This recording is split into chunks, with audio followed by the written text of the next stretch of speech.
रास म्हणजे भक्त. भक्त कोण? जो विभक्त नाही तो भक्त. भक्ती करतो तो नव्हे, भक्तीची कृती म्हणजे भक्ती नव्हे. जो देवापासून विभक्त नाही तो भक्त. ही भक्तीची व्याख्या. नमो माय भाषा. गो इंद्रियाचं संवर्धन. गोवर्धन. गो म्हणजे इंद्रिय, इंद्रियांचं संवर्धन. इंद्रियांचं संवर्धन केव्हा होतं? त्या इंद्रियामध्ये जेव्हा प्रेम रस भक्ती रस वाढतो तेव्हा. मला माहिती आहे शरीर केवळ टॉनिकने पुष्ट होत नाही, शरीर केवळ अन्नाने पुष्ट होत नाही, शरीर केवळ दूध पिऊन पुष्ट होत नाही. कोणाचा तरी प्रेमाचा हात फिरावा लागतो, त्याशिवाय समाधान नाही.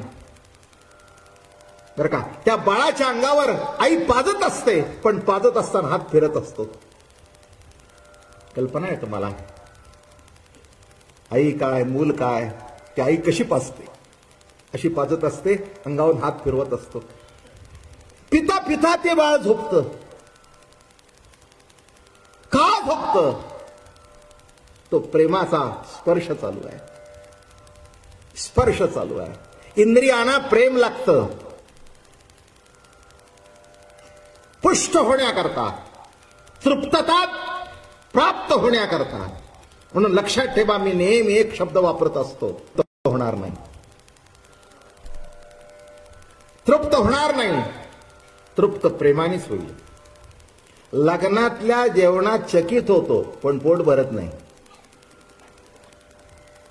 आता तुम्ही लोक सगळेच लग्न कार्यात जाता. मध्ये मी एका लग्न कार्याला गेलो, मला त्यांनी सांगितलं, अण्णा मला अपराधी वाटलं. त्यांनी मला सांगितले 3,000 रुपये ताट आहे, 7-8 मिठाया. काय तुम्हाला सांगू, म्हणजे फरसाण तर काय, अरे अरे अरे अरे अरे अरे. बरं, मला त्यातला एकच बटाटे वडा गेला आणि अर्धा बर्फीचा तुकडा गेला. मी विचार केला, 3,000चं ताट आपण किती खाल्लं?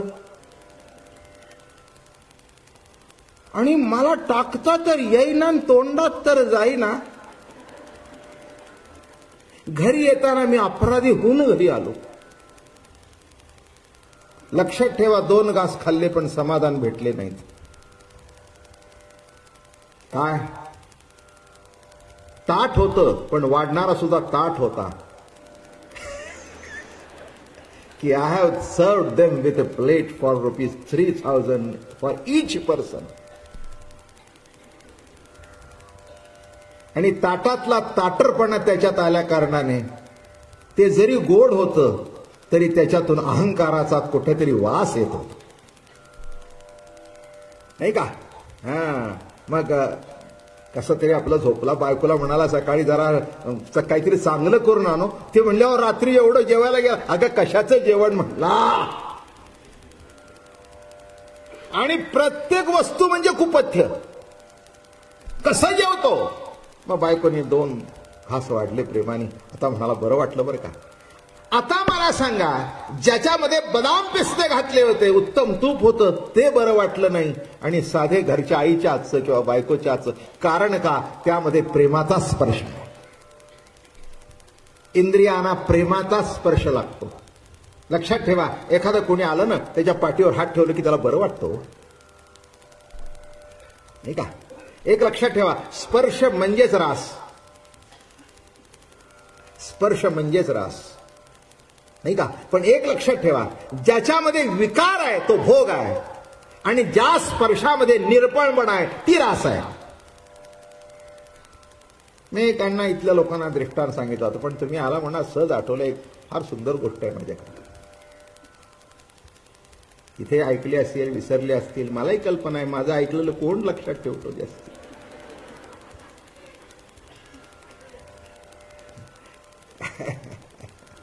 हो, पुष्कळाला मीच काय सांगितलं ते माझ्याच लक्षात राहत नाही, तर तुमच्या तरी कुठून राहणार?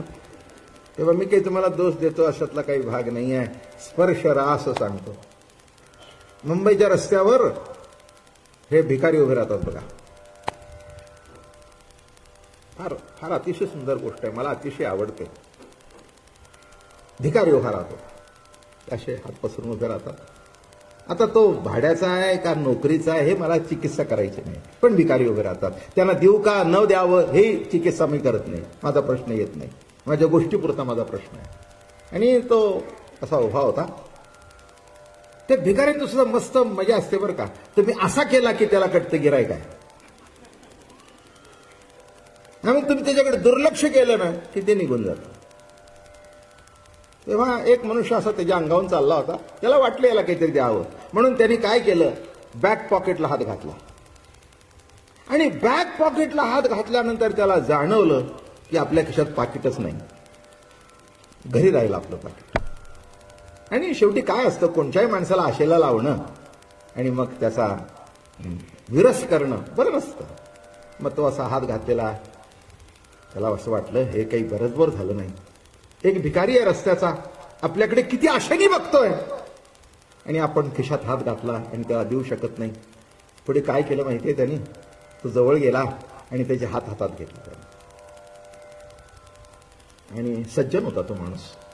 म्हणे माफ कर रे मला, मी तुला उगीचच आशेला लावला, अंगावून गेलो असतो तर बरं झालं असतं, पण मी तुला आशेला लावला खिशात हात घालून.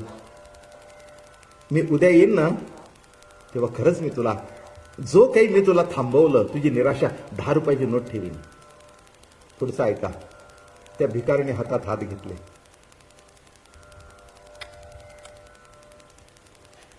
त्या हाताचं चुंबन घेतलं, डोळ्याला लावले आणि 2 अश्रू त्या हातावर पडले.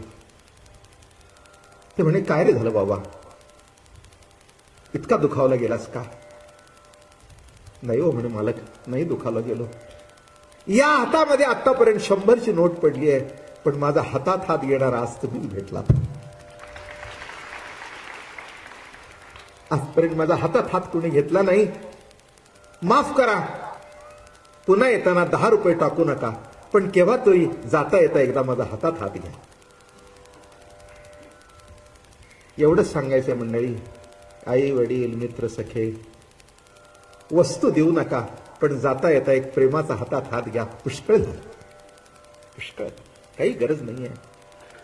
वस्तू कुणाला पुरत नाही. कृष्ण का लोकप्रिय झाला, त्यांनी प्रत्येकाच्या हातात हात घेतले, एका ताटात जेवले, आपल्या हाताने त्याला भरवलं आणि त्याच्या हाताने उष्ट त्याचं आपण खाल्लं, म्हणून कृष्ण लोकप्रिय झाला. किती वर्म आहे याच्यामध्ये. गवळी आमची ताक पिरे काय पोरे चांगली. तुम्हाला काय वाटतं, रास काही त्या गवळणींच्या बरोबर झालं? मुखा माझी मुख घालितो देव. बर का, अहो काय तुम्हाला सांगू, त्या गोकुळ चरित्रातलं काही काही भाग मला असा आवडतो. गवळी आमची ताक पिरे काय पोरे चांगली. ताक पिरे म्हणजे ताक पिणारी पोरं. आता त्यांच्या अंगाला वास कसा, अलीकडे या लोकांना कळणार नाही. पूर्वीच्या काळी, जुन्या काळामध्ये जेव्हा दूध दुभतं घरात असायचं, मोठं कुटुंब, 3-4 भाऊ, मग एक बाई त्यातली त्या लोण्यावरच असायची. मग ते लोणी घुसळताना की नाही ताक काढताना ते सबंध त्या लुगड्यावर ओढायचं आणि ते वास सुद्धा त्या लुगड्याचा. पूर्वीच्या काळात त्या बायकांची लुगडी सुद्धा ते काही दिवसातून 3-3 बदलत होत्या काय.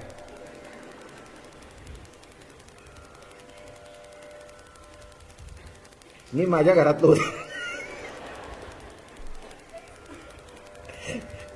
घरातलं उदाहरण सांगतो. माझी आई, माझी चुलती, माझी आजी वर्षाला, आणि तुम्हाला एक जुन्या कल्पना असेल, 2 लुगडी बायकाने घ्यायची, 3रं फाटलं तर असायचं.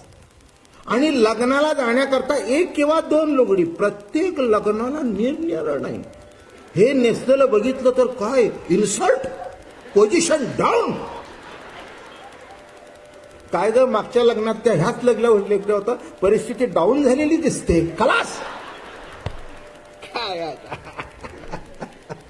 आणि आमच्या आईला असं कधी डाऊन झालेलं कोणी बोललंच नाही.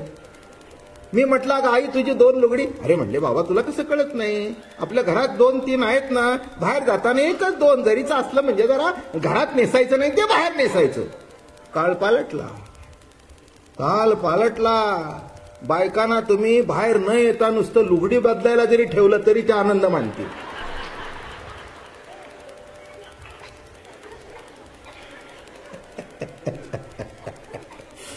असो, हेही आमची फोडणीमध्ये असतेच बरं का. ही माणसांना ऐकायला जास्ती आवडते. कारण साधा ताक आवडत नाही, पण फोडणी दिलेलं माणसानं घ्यायला बरं वाटतं. काय काय मजा आहे हो, नाही का. शेवटी काय पाहिजे? प्रेम. शेवटी काय पाहिजे? स्पर्श. बरं का. जसं त्या, मला सांगा, त्या माणसामध्ये, श्रीमंतामध्ये किंवा गरीबामध्ये नाही का रास घडला? रास घडला नाही का? स्पर्श घडला नाही का? तो आनंद मिळाला नाही का?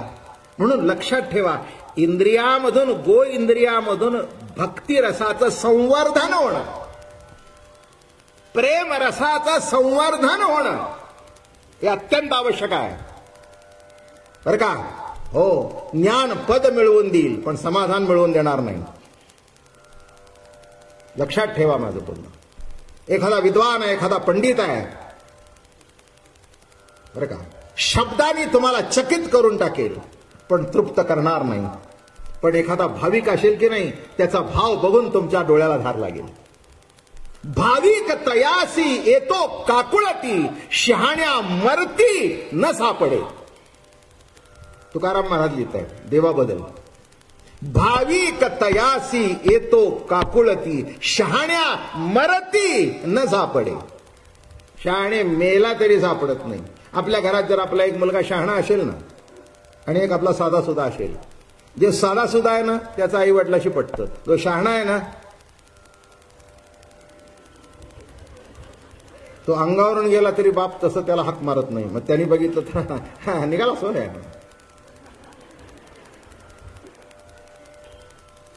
आणि ज्याचं जमतं ना, अरे बाळा डबा घेतलास का रे.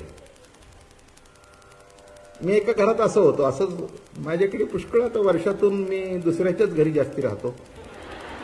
काय नशिबी आहे बघा, काय नशिबी आलंय बघा. आपल्या घरात राहायचीच पाळी नाही, दुसऱ्याच्याच घरात राहावं, जे तुम्ही वाढाल ते खावं. असं विरोधाचा भाग सोडून द्या. पहिला गेला त्याने असं, दुसरा गेला त्याने हाक मारला, अरे बाळू डबा घेतलास का. आई पण धावत आली, अरे बघ मोरंबा घेऊन जा, आज जरा भाजी चिकट होती.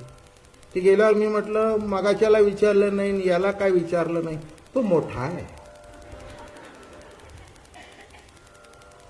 बाबा महाराज तोच आम्हाला शिकवतो, आम्ही काय त्याला शिकवणार. भाविक तयासी येतो काकुळती, शहाण्या मरती न सापडे. हा घरातला दृष्टांत घ्यायचा आणि जरा वरती वाकडे लावायचा, संपलं. पंडित असू दे, विद्वान असू दे, ज्ञानी असू दे, तो म्हणेल ठीक आहे शहाणा आहे, ठीक आहे विद्वान आहे, शहाणा आहे. पण ही गवळ्यांची ताक पिरे त्यांच्या मागे लागत होता. बघा काय रास त्या गवळ्यांच्या पोरांचं, इतकं देवावर प्रेम. अहो ताक गोड लागलं की नाही की असं धावत येतो. आता घरात येतोपर्यंत तोंडात जायचं. मग कृष्णाने काय करावं माहितीये का, तो असा ताकाचा आलेला फेस आहे की नाही तो चाटून घ्यावा. काय रासलीला. तुम्ही रासलीला फार लहान केली की ज्याच्यामध्ये गवळणी आणि कृष्ण ठेवला. नाही, गोपांच्या बरोबर सुद्धा रास होती. इथे गवळणी विसरून जा, ज्याचे जो भक्त आहे त्याच्याबरोबर रासच आहे. जो विभक्त आहे तिथे रासच नाही. रास म्हणजे भक्त. भक्त कोण? जो विभक्त नाही तो भक्त. भक्ती करतो तो नव्हे, भक्तीची कृती म्हणजे भक्ती नव्हे. जो देवापासून विभक्त नाही तो भक्त, ही भक्तीची व्याख्या आहे. म्हणून गोवर्धन शब्दाचा अर्थ असा आहे, गो इंद्रियांचं संवर्धन होणं. केव्हा होतं? प्रेमाने, आपुलकीने, जिव्हाळ्याने. हे लक्षात ठेवा, त्याशिवाय संवर्धन होत नाही. त्याच्यानंतर मी आता जास्ती विषय थांबत नाही, कारण अजून पुढे जायचे आपल्याला. त्याच्यानंतर चीरहरण लीला तुम्हाला सांगितली, गोवर्धन लीला, चीरहरण लीला. आणि मग आता जी लीला सुरू होणार आहे त्याच्या सुरुवातीला जे घडलं की नाही ती भगवंताची बासरी. बरं का, भगवंतानी बासरी घेतली आणि वाजवायला सुरुवात केली. भगवंत सततच बासरी वाजवतो, पण सगळ्याला ऐकायला येत नाही. ज्यांना ऐकायला येत नाही ते म्हणतात आम्ही देव मानत नाही. नाही का? हो, आपल्या घरात सुद्धा असं घडतं नाही का? आपण मुलांना हाक मारतो, त्यांचं चित्त दुसरीकडे असेल तर ऐकायला जात नाही आपले शब्द. मग आपण जर बाहेर जाऊन त्यांना म्हटलं अरे मी तुला हाक मारत होतो, अगं मी तुला हाक मारत होतो, पण मी ऐकलंच नाही, कसं ऐकणार? दिसणाऱ्या आईबापांचे शब्द आपल्याला ऐकायला येत नाहीत, तर न दिसण्याच्या कृष्णाची मुरली कशी कानात शिरावी? ते मुरलीचे शब्द कानात शिरण्याकरता सुद्धा कान त्याच्याकरता आतुर पाहिजेत. मी एकदा मागे म्हटलं होतं, यंदा पंढरपूरलाही म्हटलं, आतुर थैछु मुख जोवाने. आमची मीराबाई म्हणते, आतुर थैछु मुख जोवाने घेरे आवो नंदलाल. काय म्हणते? आतुर थैछु. गुजराती गीत आहे. मीराबाई तिकडची राजस्थानातली होती. हिंदी पद जशी तिने केली तशी गुजराती मधून सुद्धा केली. आतुर थैछु मुख जोवाने घेरे आहो नंदलाला. अरे नंदलाला, मी तुझी वाट बघते, केव्हा भेटणार मला तू? एक लक्षात ठेवा, आपण वस्तूची वाट बघतो, आपण विषयांची वाट बघतो, आपण स्त्रीची वाट बघतो. प्रभूची कधी वाट बघितली नाही का? अवघडच आहे एकंदर. जीवनाचा गणित जर काढलं, आपल्याला देवाची आठवण केव्हा होते? एखादं काम करून घ्यायचं असेल तर. माफ करा मला, एखादं जर काम होत नसेल तर त्याच्या कानावर घालायचं आणि त्याला एजंट म्हणून मध्यस्थी पाठवायचं. हे एकदा आमचं अडलेलं आहे, तेवढं तुम्ही करून या. मग आपण म्हणतो गणपती पावला, राम पावला, दत्त पावला, विठोबा पावला. माझं बोलणं कळलं का? एक सांगू, साध्य परमात्म्याला माणसाने साधन केलं. साध्य परमात्म्याला साधन केलं. कदाचित साधनामध्ये यशस्वी होत असतील, पण जीवनामध्ये जे अंतिम समाधान पाहिजे ते नाही मिळत. हो, खरी जर भक्ती असेल तर देव काम करतो तुमचं, त्याच्याबद्दल काही वाद नाही आहे. तुमच्या उपयोगी पडतो, का पडणार नाही? हे बघा, अर्थार्थार्थी जिज्ञासू आणि ज्ञानी. दुःख निवारण करण्याकरता तो देवाकडे जातो, त्यालाही भक्त म्हटलंय. अर्थ अर्थ काहीतरी नड आहे, भक्तच आहे. ते म्हणाले माझ्या करता येत नाही, पण दुःख निवारण करण्याकरता येतो. पण असे नका म्हणाले, शेवटी माझ्याकडे येतोय ना भक्त. अर्थार्थी कोणी पैसा करता येतो. देवा, देवा हे घे, चल त्याच्या बदल्यात दे, आहे ना. याच्यातला मोठ्यातला मोठा श्रीमंत देव म्हणजे बालाजी, आहे का नाही? आपल्या पांडुरंगापुढे एवढं कधी येतं का? कधीच येत नाही. परवा ते साऊथ इंडियनची मी सांगितली की नाही, इथे कोणाला माहित, कोणाला तरी इथे सांगितलं नाही, तिथे सांगितलं. मद्रासची चेन्नईची मंडळी आली होती, 100 लोक तिथे माझे माळकरी झाले. आणि तिथली लोक कोणाला त्या लोकांना म्हणाली की why are we going to Maharashtra when our Balaji is here? You are going to the god of poor people. Our Balaji is such a rich god. मला म्हणाले ते लोक असं म्हणाले, म्हटलं just go and tell them Balaji make you rich and Pandurang enriches your life. Pandurang enriches your life. तो तेच घोकत गेला. म्हणला बाबा महाराज I will tell them this only. नीट लक्षात ठेवा, श्रीमंत होणं निराळं आणि जीवन समृद्ध होणं निराळं. ते बनॉट शॉने म्हटलंय की these people they are only rich but not prosperous. They are rich but not prosperous. They are well dressed but not clean. They are well dressed, कपडे चांगले केलेत पण स्वच्छ नाहीत, आतून स्वच्छ नाही. लक्षात ठेवा. दे are not religious but pure enters. म्हणजे चर्चमध्ये जाऊन गुडघे टेकून प्रार्थना करतात. ते म्हणे हे नुसते जागा अडवणारे लोक आहेत. They are not religious. नीट लक्षात ठेवा. आपण कशा करता आलोय? केवळ वरपांगी परमार्थ करण्याकरता ही 1 महिन्याची प्रवचनं नाही आहेत.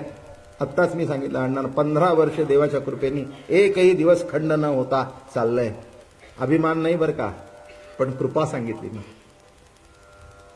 अहो एवढं करून घेणं सातत्याने काही साधी गोष्ट आहे का? माणूस काय करतो? एक केलेला नेम टिकत नाही आणि एवढ्या वर्ष करून घेणं याचा अर्थ समजावं. आपल्यावर बघू नये आपण केलं म्हणून जरा मागे वळून बघावं. आहे तो मागे, आहे तो मागे.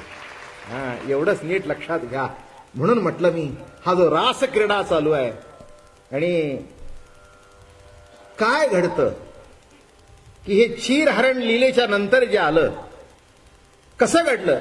सर्व उपाधी वस्त्र देहाला झाकून टाकतं, त्याप्रमाणे देह अहंकार आत्मसत्तेला झाकून टाकतो. काय सांगितलं मी? वस्त्र देहाला झाकतं, त्याप्रमाणे देह अहंकार आत्मसत्तेला झाकून टाकतो.